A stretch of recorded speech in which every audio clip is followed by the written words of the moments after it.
내게 땅이 있다면 거기에 나팔꽃을 심으리. 때가 오면 아침부터 저녁까지 보랏빛 나팔 소리가 내 귀를 즐겁게 하리. 안녕하세요. 정목입니다. 오늘이 벌써 10월의 첫날이군요. 여름부터 가을까지 꽃이 피는 이 나팔꽃은 밤에는 꽃잎을 오므렸다가 아침이 되면 꽃잎을 정말 나팔처럼 쫙 펼치죠. 아침마다 새로운 기쁨을 선사한다고 해서 모닝글로리라고 하는 이름이 붙은 나팔꽃. 새롭게 시작하는 이 10월 한 달도 여러분에게는 기쁨이 넘치는 그런 나팔 음악 소리가 매일매일 들리는 나날이었으면 좋겠습니다. 오늘 첫 곡은 사랑의 인사로 출발해 볼까요?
세계적인 바이올리니스트인 그 장영주가 6살 때인가?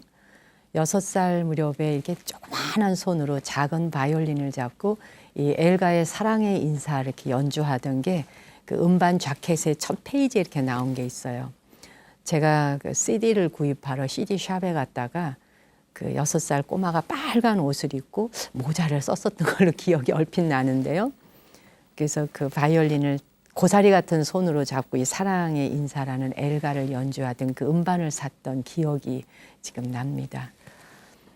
정말 그 사랑의 인사 지나가면서 안녕하세요. 별거 없으시죠?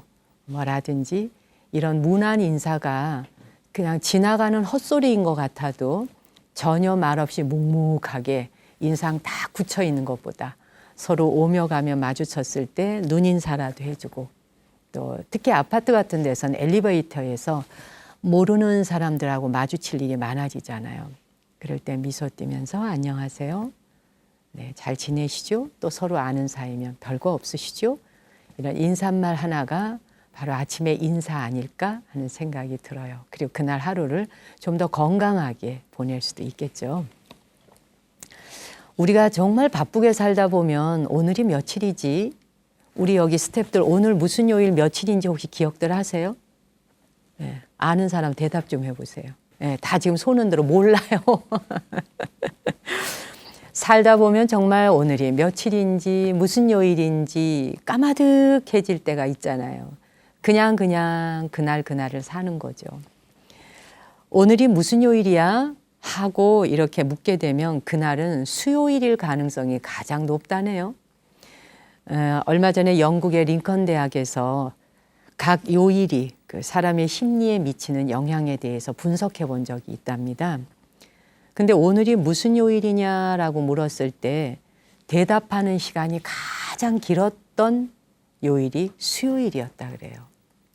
무슨 요일이지? 무슨 요일이지? 이렇게. 그러니까 그러나 반면에 가장 잘 기억하는 날은 월요일과 금요일이었답니다. 월요일 이러면 특히 직장 다니는 사람들에게는 지옥의 월요일, 두려운 월요일, 또 지겨운 월요일, 또 일주일을 어떻게 살아야 되나, 뭐 이렇게 너무나 날짜가 길게 남은 것 같은 거죠. 그리고 이제 일요일까지 쉬었다 일어나려니까 쉬었다 일할 때는 후유증이라는 게 있습니다. 그리고 금요일은 이제 그 주중에 끝나고 토요일, 주말과 일요일이 기다리고 있다는 것 때문에 자유와 파티를 연상하게 한다 그래요. 근데 우리나라에서는 불금이라는 말 잘 쓰대요. 정말 금요일은 왜 그렇게 도로 교통 사정도 좋지 않고 뭐 우리는 금요일이 그렇게 자유와 파티를 연상하게 하지 않잖아요. 금요일 이러면은 도시 도로가 꽉꽉 막히는 날. 그래요. 하여튼 우리가 수요일에 대한 요일을 잘 기억하지 못하는 건 월요일이나 금요일에 비해서 화수목 이날은 그냥 그날이 그날인 것 같은 비슷비슷한 날이라서 그렇다는 얘기도 있는데 뭐 좀 일리가 있는 듯 들리시나요? 우리나라에 뭐 산으로 둘러쳐져 있는 나라인데 저는 서울을 내려다볼 수 있는 북한산을 개인적으로 굉장히 사랑하고 아끼고 좋아합니다. 백운대도 있잖아요. 그 꼭대기에 쫙 올라서서 정말 이 서울 시가지가 한눈에 보이거든요. 한강이 가운데 이렇게 가로질러 있고요. 그러니까는 강남, 강북, 강서, 강동, 동서남북이 그냥 강을 가로질러서 이렇게 쫙 펼쳐지고 저 너머에도 산이 있고 이쪽에도 산이 있고 야 서울이 아무리 복잡하다 그래도 서울에 살고 싶어하고 서울 사람들이 이만큼 살아낼 수 있다는 건 산이 완전 팔부 옹호 신장님들처럼 옹호하고 있는 거예요. 그 산이 내려다보고 있으니 그리고 뭐 문수봉 모현병 좌우보처 양대보살님들께서 쫙 팔을 펼치고 그대로 서울 시민들을 또 굽어보고 계시고 자비의 눈으로 내려다보고 있는 그 산들 그 위에서 사진을 찍어보면 이 복닥거리는 빌딩들도 빌딩 숲이거든요. 그 하나하나의 속에서 사람들이 우리 이렇게 살아가고 있잖아요. 정말 우주간에 잠시 들렸다가는 여인숙에서 우리가 이렇게 다닥다닥 붙어서 매일매일을 지지고 볶고 살고 있구나. 그래도 그 속에 사랑이 싹트고 서로가 서로를 더 배려하려고 하는 마음들이 조금씩 달라져 가고 있는 것이 놀랍지 않은가. 정말 산에 올랐으면 이 시가지를 한눈에 내려다보면서 저절로 두 손 합장하게 되더라고요. 지금 BTN 이 나무 아래 앉아서를 시청하고 계시는 여러분 한 분 한 분도 산 위의 꼭대기에서 보면 한 분 한 분이 마치 별처럼 꽃송이처럼 굉장히 귀하고 아름다운 존재들입니다. 우리가 며칠인지 무슨 요일인지 지금이 몇 월인지 기억하지 못한다 해도 그 자리에 여러분 한 분 한 분이 계심으로써 세상은 마치 톱니바퀴처럼 돌아가고 있다는 것. 무슨 요일을 기억하지 못해도 상관없습니다. 불가에서는 일일 시호일이라는 말이 있잖아요. 날마다 좋은 날. 매일매일이 좋은 날이에요. 어느 날은 지겹고 어느 날은 좋고가 아니라 마음먹기에 따라 일일 시호일. 10월이 시작된 이번 한 달은 정말 가을을 새롭게 출발하시면서 일일 시오일이었으면 좋겠습니다. 이번에 보내드릴 노래 Stay With Me Till the Morning 함께 들어볼까요?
The streets are long before safe.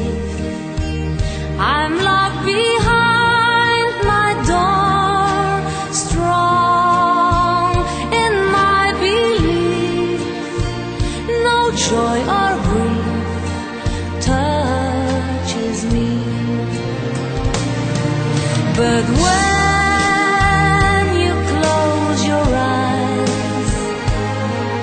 it's then I realize there's nothing left to prove. So darling, stay with me till the morning. When you close your eyes, it's then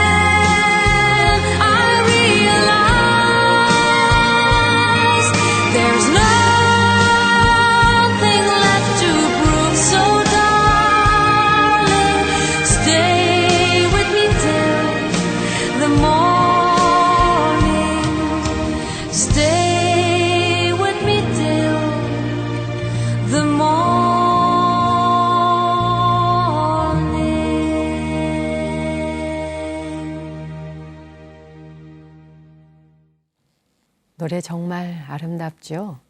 듣고 보니까 이거 귀에 익숙한 곡인데 라고 하신 분 많으실 거예요.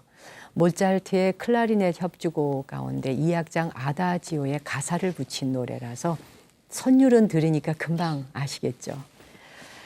키케로는 책이 없는 방은 영혼이 없는 육체와 같다, 이런 멋진 말을 했어요. 그러니까 여러분이 계시는 공간, 집에 딱 들어갔는데 뭐 거실부터 시작해서 책이 한 권도 없다. 서재가 없는 집. 그런 곳은 영혼이 없는 육체와도 같다. 그만큼 읽을 만한 거리에 이렇게 서재에 쫙 책이 꼽혀 있으면 밥 안 먹어도 배부를 만큼 영혼을 살찌우는 거란 얘기죠. 근데 사실 책이라는 게 또 어찌 생각해 보면 말이에요. 그 서가에 꼽혀 있는 종이로 만들어진 이런 책도 책일 수 있지만 지금 이 시청자 여러분께서 보고 계시는 나무 아래 앉아서 이 시간을 이게 한 45분 정도 방송하잖아요. 그 시간 동안 꼼짝하지 않고 그 앞에 가만히 이렇게 앉아서 보고 계시면 책을 한 서너 권을 읽은 거하고 맞먹는다고 생각해요. 여러분이 좋아하는 프로그램 거기에 앉아서 듣다 보면 또 많은 그 양식이 되는 이야기들을 전달해 들을 수 있잖아요. 누군가의 입을 통해서. 아, 그런 책이 있구나. 그래서 또 그걸 읽고 싶은 호기심도 생기는 것이고 말이죠.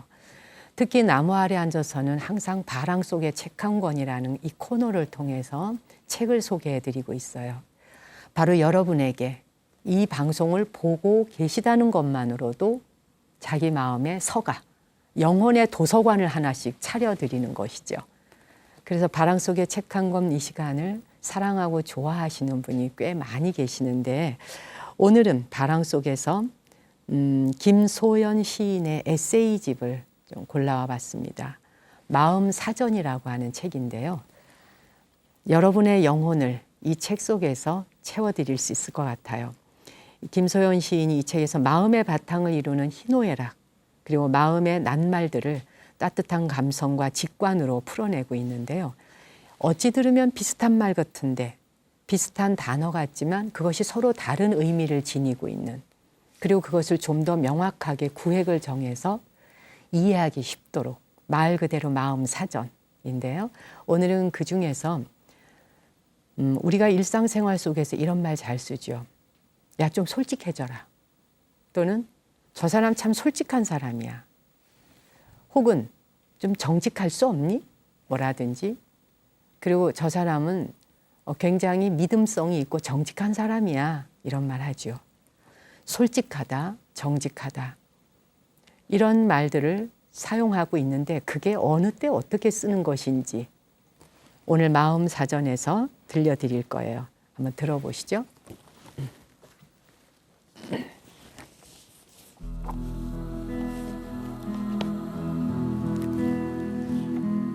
솔직한 사람은 사랑한다는 말과 미워한다는 말을 번복하고 반복함으로써 발설한다. 반면에 정직한 사람은 사랑하는 마음과 미워하는 마음을 정리해서 사랑하지만 미워한다거나 밉기도 하지만 사랑하고 있다 이렇게 말할 줄 안다. 자기 감정에만 충실할 때는 좋을 때에 사랑한다고 말했다가 싫을 때엔 미워한다라고 말해버리지만 누군가를 배려하고 싶을 때는 사랑하되 미워한다거나 밉지만 사랑하고 있다고 말하고 싶어진다. 즉 솔직함은 자기 감정에 충실한 것이고 정직함은 남을 배려하려는 것이다. 솔직함이란 전부를 다 풀어헤친다. 이율배반적인 것들과 대책 없는 것들과 막무가내인 것들까지 그냥 다 뱉어낸다. 솔직함이란 기다려주질 않는다. 그리고 솔직하게 털어놓는 것 말고는 아무것도 의도하지 않는다. 반면에 정직함은 전부를 다 풀어헤치지 않는다. 일부러 그렇게 하지 않는 것이다. 이율배반적인 것들 중에서 일관성을 찾아 정리하고 대책 없는 것들의 대책을 궁리한다. 그렇기 때문에 정직함은 한층 더 정리가 되어 있으나 고집스럽고 편집적이다. 정직함은 가리는 것이 있다. 의도하는 바가 있기 때문이다. 믿음을 주겠다는 신념 아래에서 의도적으로 행해지는 것이 정직함이다. 그렇기 때문에 실제로 더 믿게 되는 것은 정직함이지만 진실로 더 믿게 되는 것은 솔직함이다. 또한 솔직한 행동은 하는 사람은 편하고 대하는 사람은 불편할 때가 많다. 정직한 행동은 하는 사람은 조금 불편해도 대하는 사람은 편하다. 나를 편하게 하려는 것이냐, 남을 편하게 하려는 것이냐에 따라 솔직함과 정직함은 쓰임새를 달리한다. 그래서 솔직함은 탈제도적이지만 정직함은 제도 안에 들어와 있게 된다. 그래서 솔직한 공무원이라고 하는 건 별 의미가 없다.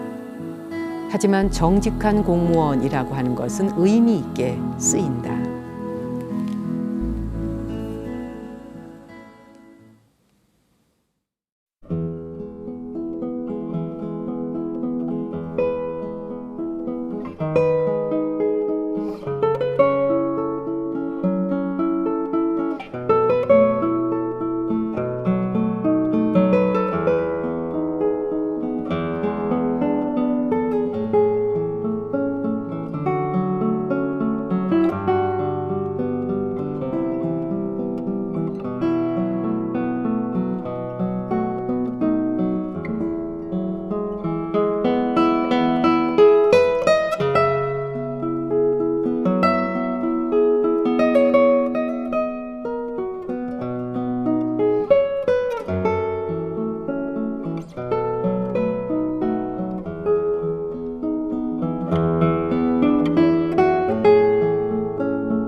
이 음악도 자주 듣던 음악이지만 연주자가 누가 하느냐에 따라서 또 음악의 맛이 달라집니다. 오늘은 장대건 씨의 기타 연주로 보내드린 카바티나였습니다. 거의 전 세계 모든 악기가 이 음악은 다 한 번씩 연주하고 또 연주자들이 다 연주해보는 곡 중에 하나죠. 또 가수들이 노래로 부르기도 하고요. 저는 이 장대건 씨라는 분을 직접 만나본 적은 없지만 언제 인연이 된다면 한번 라이브로 이 기타 연주를 들어봤으면 싶은 생각이 들더라고요. 우리나라엔 참 멋진 연주가들이 정말 많아요. 한국은 스포츠에도 두각을 드러내지만 특히 음악적 소양, 음악 분야에 대해서는 전 세계 어디에다 내놓아도 뒤지질 않잖아요. 골프 같은 경우도 한국인들, 그러니까 이렇게 손이나 두뇌 사용하는 것엔 뛰어나다 그러는데 정말 맞는 말인 것 같아요. 그리고 제 눈으로 봐도요.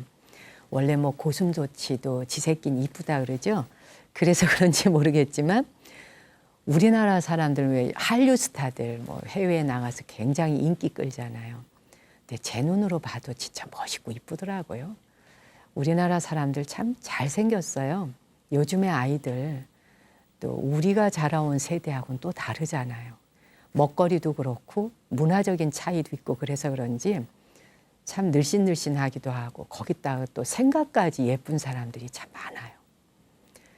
미래 사회를 걱정할 필요가 없다는 걸 저는 세상 돌아다니면서 참 많이 봅니다. 우리는 다음 세대 아이들이 어떻게 먹고 살까 염려하잖아요. 그리고 차세대 아이들이 어떤 세상을 살게 될까 불안해하기도 하고 이건 기성세대 어른들의 그냥 염려라고 생각합니다. 우리 윗대의 또 뭐 인생의 선배나 또 조상님들께서도 우리가 살아갈 세상에 대해서도 염려하고 걱정했잖아요. 그런데 그 50년이라는 이 짧은 기간 동안에 눈부신 발전을 해왔듯이 지금의 또 우리 아이들은 우리와는 또 다른 세계와 또 다른 가치관을 가지고 정말 세상을 창조해 가는 것 같습니다. 이런 젊은 연주가들을 보면 참 미래의 그 희망도 보이거든요. 특히 바이올린이나 이런 그 현악기 계통의 연주는 유태계와 한국계로 나뉘잖아요. 전 세계에 그렇게 많은 연주가들이 있음에도 불구하고 그 연주의 분야를 유태계와 한국과 유태계 두 종류로 나뉠 만큼 그거는 아주 상을 휩쓴다는 얘기죠. 그럴 정도로 음악적 소양이 뛰어난 역시 우리에게는 신명과 어떤 그런 그 놀이에 대한 것이 우리 피 속에 흐르니까 서로가 조금씩만 더 양보하고 조금만 더 이해하고 그런 마음의 폭을 넓혀갈 수만 있다면 대한민국이 세계의 중심이 된다는 말은 결코 헛말이 아닐 것이다. 전 개인적으로 그렇게 생각합니다. 방송으로 저를 보실 때보다 직접 제가 있는 곳에 와서 나를 만났으면 그런 분들을 자주 뵙게 됩니다. 메일이나 편지 또는 전화로 어디에 가면 만날 수 있습니까? 라고 물어오시는데 그분들이 서울에만 집중되어 있는 게 아니라 지방에서 물어오시는 경우도 있어요. 그래서 제가 심심치 않게 한 번씩 지방을 또 방문합니다. 10월 9일 다음 주인데요. 시간 되시는 분은 대구에 계시는 분은 대구 대원사로 발걸음 한번 하시죠. 대구 대원사 10주기 기념 행사에 제가 법문하러 내려갑니다. 대구와 인근 지역에 있는 분들 오시고요. 7곡에 있는 대구 대원사 전화번호 053-327-0408 327국의 0408번으로 문의하셔서 대구에 계시는 모든 불자님들 그날 가서 한번 뵐 수 있으면 좋겠군요. 오늘도 시청자 여러분께서 댓글 많이 달아주셨는데요. 몇 분 소개할까요? 김선혜 님이 작년부터 거동도 못하고 말씀도 잘 못하시는 친정아버지께 이 방송을 보여드렸습니다. 그런데 방송을 보시다가 주르륵 눈물을 흘리시는 거예요. 아버지 다른 데 틀어드릴까요? 라고 했더니 손짓을 하면서 그냥 두라고 하십니다. 아버지가 이 방송을 좋아하시는 것 같아 가슴이 뭉클했습니다. 저도 이 사연을 듣는데 그 아버님이 하시는 행동이 제 눈에 이렇게 선하게 떠오르는 거예요. 어떻게 하셨겠구나. 정말 저도 가슴이 뭉클해져요. 뭔가 이 나무 아래 앉아서를 보시다가 어떤 내용이나 어떤 노래, 음악 하나가 편찮으셔서 거동 못하고 병상에 누워 계시는 아버님의 가슴을 환하게 등불 비추듯이 해드렸겠구나 그런 생각이 들어요. 지금 제가 방송하고 있는 이 공간에는 카메라가 한 5대 이상 돌아가고 있습니다.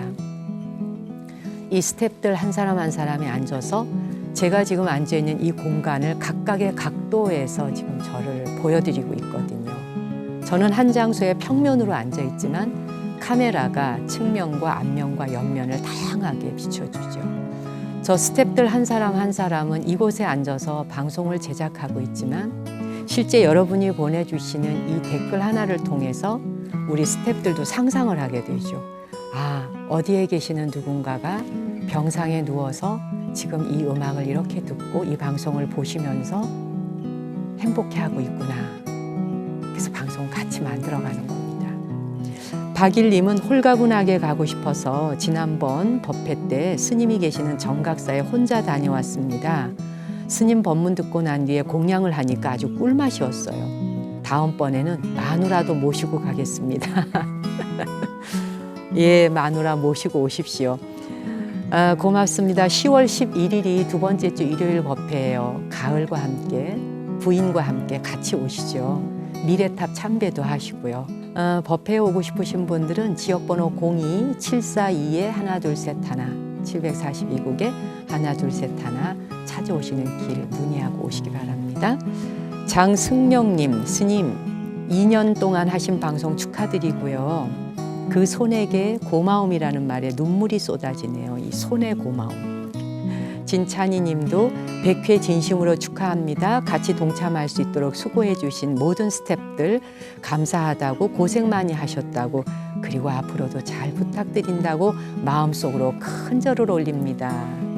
이원엽 님도 100회 방송 축하드려요. 고맙습니다. 그러셨고 이준희 님 1회에서 100회까지 스님의 목소리와 아름다운 음악의 선율, 법문과 지혜의 말씀, 저뿐만 아니라 온 우주로 분수처럼 전파되는 모습이 그려집니다.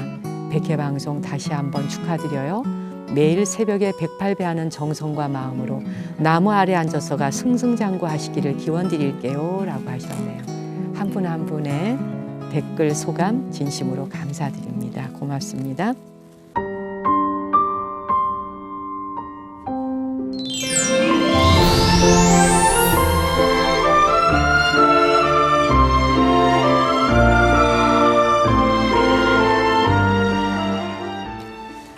오늘은 달팽이 편지 누가 또 보내셨을까 한번 우편함 열어보겠습니다. 오늘은 이메일로 편지를 보내주신 분이 계세요.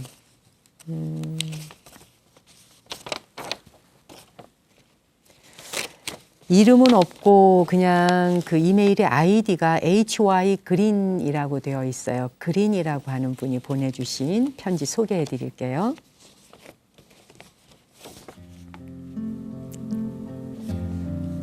가슴이 답답해서 스님께 글을 써봅니다. 작년 여름 제가 한 사람을 만났거든요. 그는 자상하고 웃는 모습이 매력적인 사람이었습니다. 금방 호감을 느꼈지만 저는 그에게 다가갈 수 없었어요. 왜냐하면 그는 내가 가장 친한 친구가 좋아하는 사람이기 때문이었죠. 물론 두 사람이 연인 사이였던 건 아니지만 이미 친구가 여러 번 그 남자에게 호감을 표시했고 친구인 내게 고민을 털어놓았기 때문에 마음으로 그저 좋은 사람이라고만 생각하고 마음에서 지웠습니다.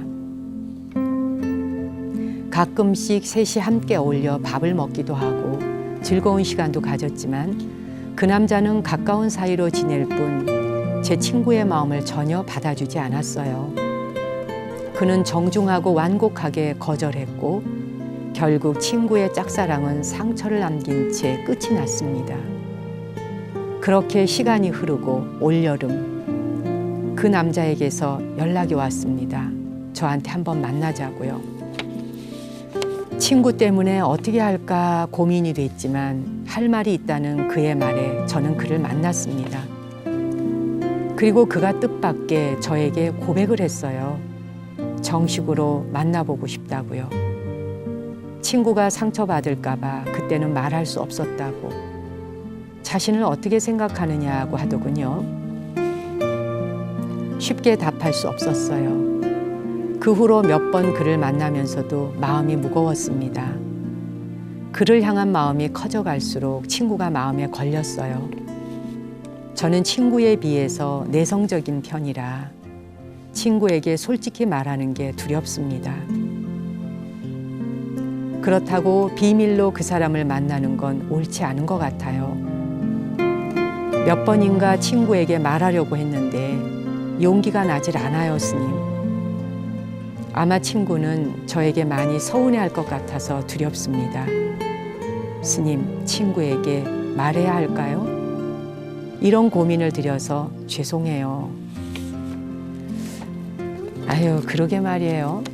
이런 고민 어떻게 해야 될까요? 시청자 여러분께서 좋은 안이 있으시면 답을 좀 보내주시면 좋겠는데요. 이런 경우는 어떻게 해야 되는 건가요, 여러분?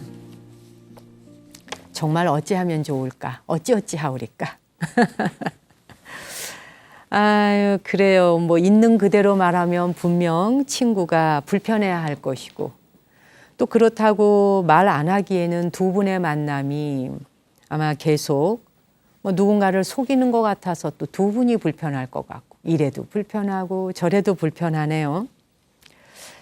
양쪽을 다 만족시켜 줘야 된다라는 강박관념에 시달리다 보면 시속 게임을 계속하게 돼요. 그러다 보면 남자친구도 혹시 피로감을 느낄 수 있고 또 본인도 피곤해질 수 있죠. 왜냐하면 남자친구도 놓치고 싶지 않고 여자친구도 놓치고 싶지 않아. 누군가에게도 상처를 주고 싶지 않아. 이렇게 하다 보면 자기의 그 결론과 결정 내리기가 굉장히 어려워질 거예요. 그러니까 상대방에 대한 그 생각보다 내가 정말 뭘 원하는지, 또 내가 정말 바라는 게 뭔가, 이걸 먼저 생각하세요. 더러는 그 여자친구가 좀 실망하거나 오해를 하게 되더라도 오히려 정말 진실하게 내 마음 있는 그대로 진정성을 가지고 말하다 보면 그 속상해하는 시간은 짧아요.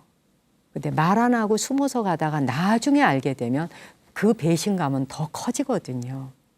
그러니까 크게 배신감을 느끼게 할 거냐, 짧지만 그 친구가 이해할 수 있는 시간을 좀 줄 거냐, 뭐 이런 차이 아닐까 싶어요. 아마도 남자친구를 만나다 보면 여자친구의 관계가 끊어질 수도 있겠죠. 근데 그걸 두려워하기보다는 지금 자신이 그걸 간절하게 원하고 있고 좋다면, 사람 인연이라는 건 누가 억지로 할 수 있는 거 아니잖아요. 그리고 그 여자친구하고 둘이 사랑하다 헤어진 것도 아니고 남자친구가 난 너에게 관심이 없어라고 말했다면서요.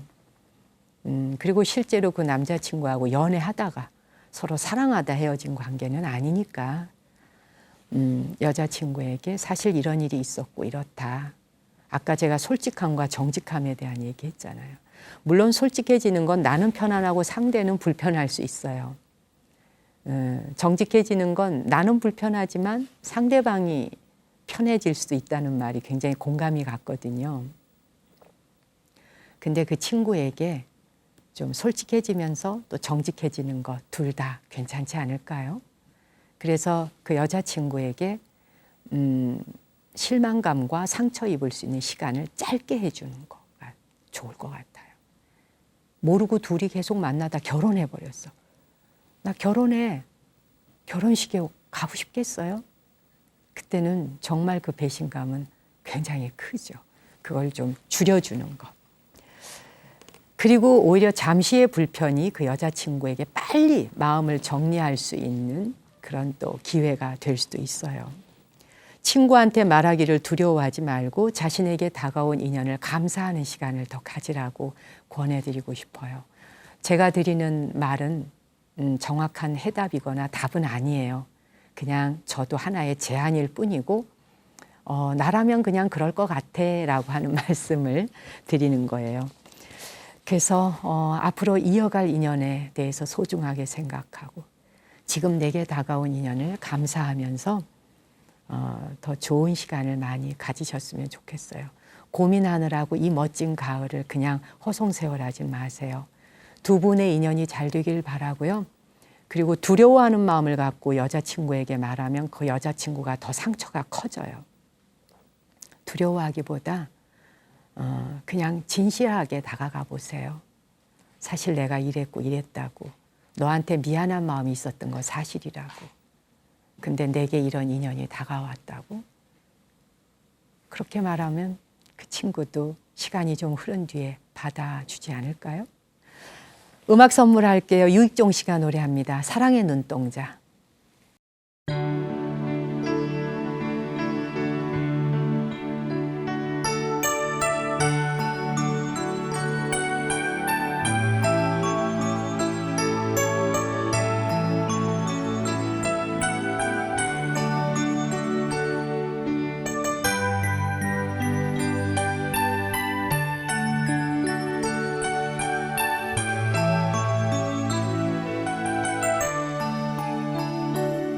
잊을 수 없는 우리의 사랑 이 가슴에 슬픔만 남아 이제 난 당신을 알고 사랑을 알고 느꼈어요.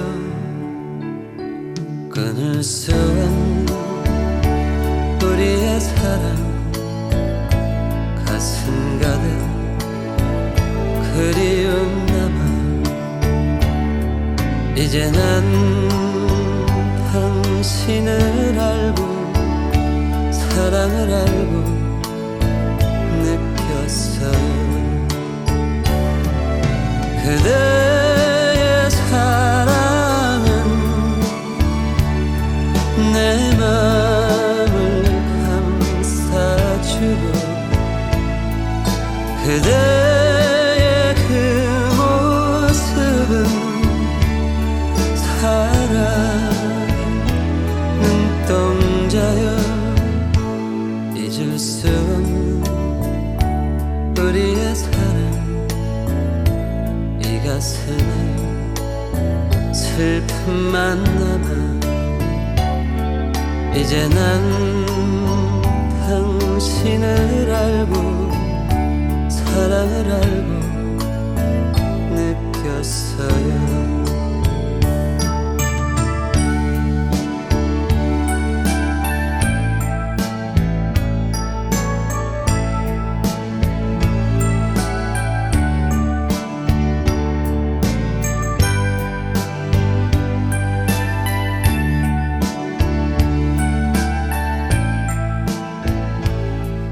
그래요. 사랑하는 사람 만나는 것도 쉽지 않겠지만 그러나 사랑하는 사람의 인연이 왔을 때 한박 받아들이는 것도 행운일 거예요. 좋은 시간 되었으면 좋겠고 좋은 만남 되시기를 축하드릴게요. 그리고 축복드릴게요. 저는 다음 주 이 시간에 다시 뵙겠습니다. 당신과 내 안의 신성한 빛, 거룩한 불성에 경배 올립니다.